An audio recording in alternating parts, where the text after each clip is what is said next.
ku ne Jibrilu dukan sabon suka yi ilimi.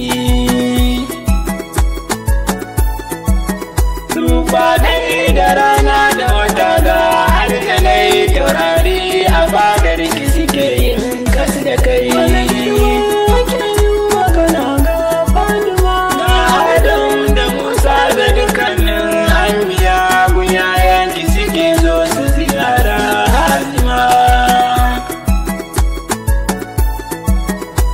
Mala'ikun baitul ma'mur a can samai suka yi da waƙansu su zo kuma su yi wani girma ke magana ga Fatima. Wace ta kira kayan aljanna suka zo ga haske da kamshinsu suna yin walwali. Wace ta kira Maryam da Nabi Isa daga aljanna suka gaya wa Yahudu Fatima. Suka ce dukkanin lamarin da muke nasu ne ku kula kuma ku bi su da son saka mu kai. Nan take sukan bu Batulu rumu ne za su tafi. Batulu ta ce ku tsaya to ku yi.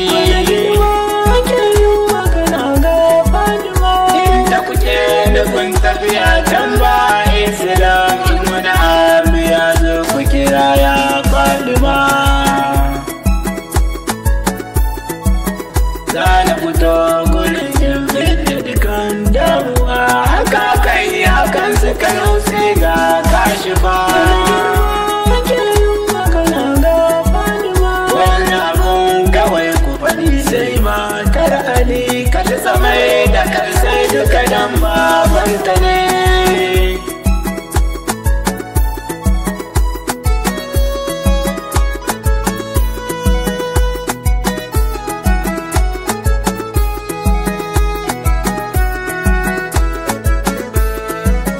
Wani girma ke magana ga Fatima. Wace ce ta tayar da matattu da kafirai makabarta guda suka zube gun Fatima. Suka ce Fatima wala wala Fatima mu yau Fatima wala wala Rahimiya. Dan take na raye da malamatan Fatima sai ta basu kalmar shahada ga lafiya. Wace ce Annabil Mabuzi ilauna ta goge sunan yan wuta ta sa su jannatai. Mai dukkan sa da girma da daraja na ku ne wani matsayi ya zo ba na ku bane Fatima. Wai wani girma ke so a sani ga na Fatima wata ila wake waje ya yar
mai haske da kamshi ku faɗa mun Fatima, mai walwali ku zo ku faɗa mun sai Fatima.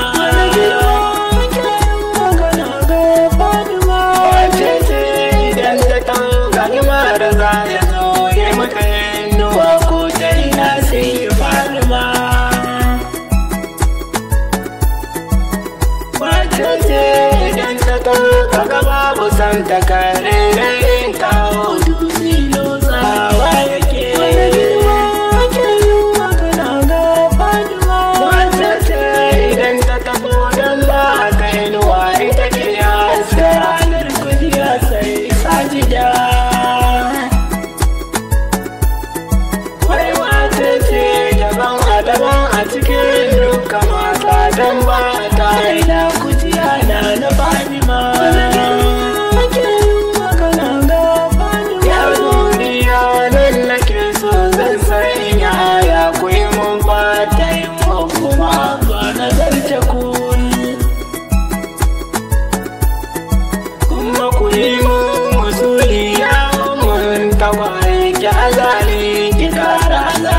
Kai ko ina